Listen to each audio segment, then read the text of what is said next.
Hi Kuya, magandang hapon. Hello po. May oras ka ba? Pwede ka ba mahinging ilang minuto mo? Pwede naman po. Ayan, salamat po. May gusto lang po ako sabihin sa inyo. Alam niyo po bang mahal ka ng Diyos?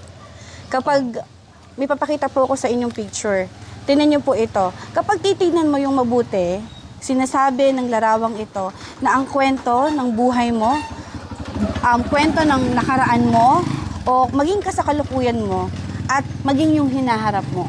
By the way, Kuya, itong picture na nakikita mo ngayon, ito ay picture na painting po ito ni Michelangelo. Ang tawag dito is The Creation of Adam. No, nasa larawang ito ang dahilan kung bakit puno ng sugat at sakit ang nakaraan mo. At nasa larawang ding ito ang dahilan kung bakit tuloy-tuloy ang hirap ng buhay mo. At kung bakit hindi nalulutas ang mga problema ng buhay natin. At ang pinakamahalaga, ipinapakita rin ng larawang ito, Kuya, kung sino o kung ano ang mangyayari sa ating hinaharap. No? At ito naman po, pwede bang tingnan mo itong picture na ito, yung pangalawang picture na ito, Kuya? Ano nakikita mo? Mga hayop, mga isda, at mga bundok. Mga bundok at magandang paligid. No? Ang totoo niyan po, Kuya, tayo ay pinagpala ng Diyos at lahat po ng tao pinagpala ng Diyos, no, ng masagana.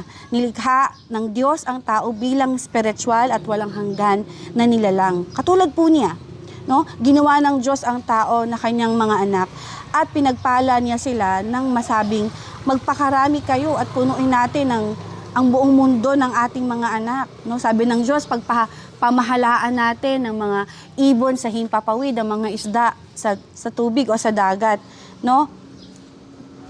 At kalooban ng Diyos na tamahasahin natin ang pagpapalang ito. Ang tanong ko sa iyo, Kuya, nararanasan mo ba yung mga pagpapalang ito? Hindi po. Kung hindi mo nararanasan ito, ito ay dahil sa problema ng tao. No, yung problema ng tao, Kuya, hindi lang tutungkol sa kagutuman, hindi lang tutungkol sa pagiging broken family or sa financial.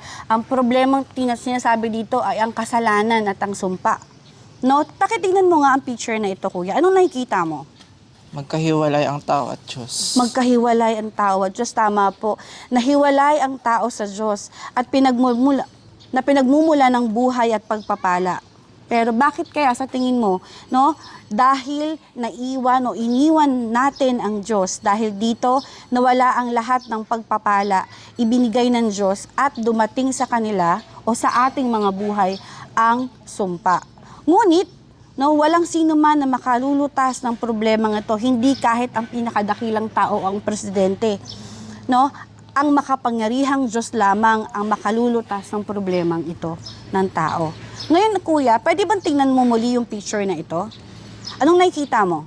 Magkalapit po yung kamay, Ng Diyos at tao. at tao, tama ka. At sa pagitan nila ay merong malaking cross. No?